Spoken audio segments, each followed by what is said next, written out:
ไอทีประจำบ้านสวัสดีครับคลิปนี้มาแนะนำวิธีวัดกระแสไฟง่ายๆนะครับด้วยตัวนี้เป็นแคมมิเตอร์ยี่ห้อ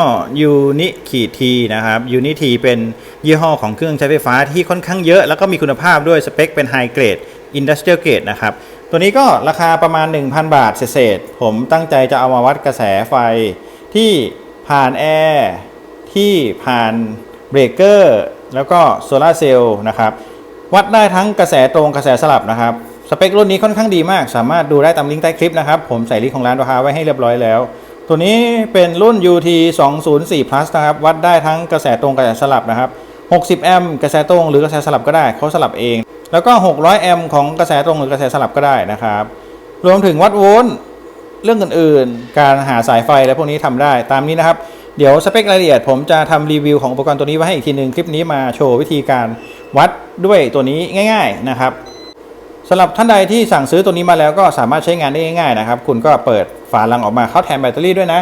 แบตเตอรี่2ก้อนเป็นขนาด 3A คุณก็หมุนน็อตตัวด้านล่างตัวนี้ครับตัวนี้นะครับออกมาแล้วก็ใส่แบตเตอรี่เข้าไปเขาจะเปิดใช้งานเลยปุ่มเปิดตรงนี้นะครับหมุนไปที่ส่วนต่างๆที่คุณต้องการใช้งานปกติเขาอยู่ที่ออฟตรงนี้แล้วก็วัดโวลต์ก็ได้เขามีแถมสายมาให้ด้วย1คู่นะครับก็สามารถที่จะใช้งานโดยการจิ้มได้แต่ของผมเนี่ยเอามาวัดโซลาร์ชาร์เจอร์ตัวนี้นะครับสำหรับการวัดกระแสไฟนะครับตัวนี้เราจะต้องเอาตัวแม่เหล็กไปครอบสายไฟสายใดสายหนึ่งนะครับแนะนำเป็นกระแสไฟเส้นบวกนะครับเราก็เอาไปครอบแบบนี้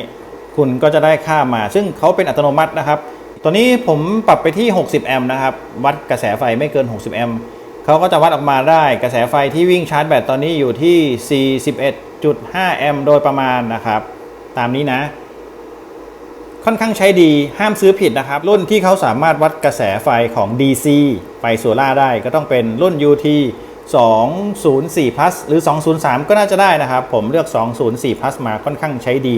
แล้วก็ดูแข็งแรงด้วยครับรุ่นนี้ใช้งานได้ถือว่าเยี่ยมเลยครับเป็นมาตรฐานที่เขาใช้งานทั่วไปกันของช่างมืออาชีพนะครับตัวนี้ผมจะแยกดูเมื่อสักครู่ประมาณ40นะครับตอนนี้ 40.4 นะเขามีแยกไปชาร์จแบต2ก้อนทางซ้ายเป็นประกอบเองก้อนทางขวาเป็น power MR นะครับผมจะลองวัดดูก้อนนี้เขาชาร์จที่เท่าไหร่นะครับประมาณ 19.5 แอมป์นะครับแล้วมาดูก้อนนี้ที่เป็นก้อนประกอบชาร์จที่ประมาณ 22.6 นะครับ 22.7 ก็ตีถ้า23กับ19นะครับรวมแล้วไฟชาร์จแบตเตอรี่2ก้อนนี้คือประมาณ42แอมป์นะครับคร่าวๆนะเนี่ยเราวัดดูก็ประมาณนี้นะครับแล้วผ่านตัวเบรกเกอร์มากลับมาชาร์จเนื่องจากแบตเตอรี่ทางซ้ายความจุอยู่ที่120แอมป์นะครับทางขวา100แอมป์เขาก็จะมีการเวทสัดส่วนเล็กน้อยนะครับเพื่อให้เป็นไปตามสัดส่วนเปอร์เซ็นต์ทางซ้ายชาร์จ23แอมป์ทางขวาชาร์จ19แอมป์นะครับก็ประมาณนี้ผมก็มีระบบอยู่ตามนี้นะครับเป็น DIY ประกอบเองใช้เองเลือกสินค้าแต่ละอย่างมามี ATS ด้วยมีวงจรต่ำตัดเต็มต่อเพื่อสลับไปใช้ไฟบ้านทันทีเมื่อแบตเตอรี่ของตัวโซลาร์เซลล์หมดนะครับอันนี้คือลองเอาไอเดียไปใช้ดูนะครับส่วนการวัดโวลต์ก็ให้ต่อสายโปะเพิ่มนะครับตัวนี้เป็นหัวแรมนะต่อตามขั้วสีแดงดำนะครับแล้วก็ปรับมาที่โวลต์เขาสามารถวัดได้ทั้งโวลต์กระแสตรงโวลต์กระแสสลับนะครับตัวนี้ก็เป็นครอบจักรวาลนะแล้วก็คุณเลือกนิดนึงครับตัวนี้เป็นวัด AC อยู่สังเกตดูนะครับตรงนี้เขาจะเป็นวัด AC กด select ครับเขาจะสลับไปเป็นวัด DC นะครับสังเกตดูตรงนี้จะขึ้นเป็น DC เล็กๆตัวนี้นะครับแล้วก็เอามาวัดแบบนี้เลยบวกลบ26.47 ครับโดยประมาณนะครับสังเกตดูที่ตัวหนังสือสีเขียวด้านซ้ายเป็น 26.3 นะครับใกล้เคียงกันนะผมจะวัดอีกจุดหนึ่งนะครับก็คือวัดที่ขั้วตรงนี้นะครับมาดูกันโอเค 26.46 ครับก็ถือว่าเป็นการต่อขนานก็เลยโวลต์ใกล้เคียงกัน 26.46 ครับกลับมาที่เดิมตัวนี้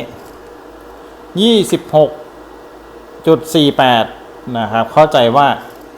มีความต่างกันเล็กน้อยที่บริเวณสายนะครับแต่ก็โอเคโดยรวมใช้งานได้ง่ายครับรุ่นนี้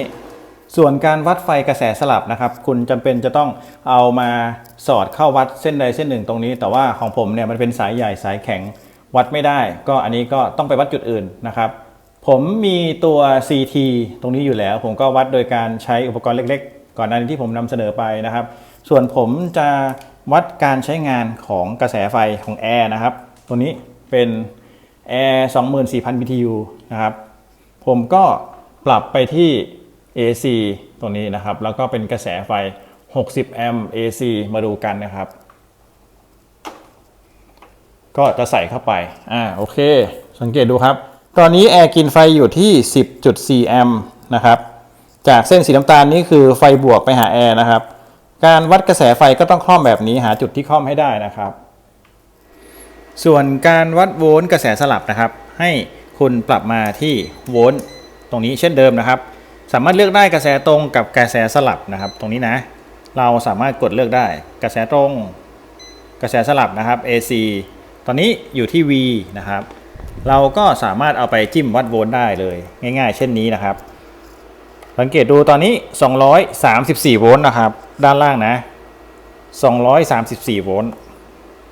นี่นะครับ234นี่นะครับ234โวลต์ตามที่ผมจิ้มอยู่ตรงนี้นะครับจริงๆแล้วเมนูของ Uni-T แคมมิเตอร์รุ่นนี้ก็ค่อนข้างเยอะนะครับสังเกตดูเมนูทางซ้ายมือโค้งๆทั้งหมดเลยนะครับมีเยอะมากเดี๋ยวคลิปต่อไปผมจะมารีวิววิธีการใช้งานก็เป็นวิธีการต่อบ้านๆสังเกตดู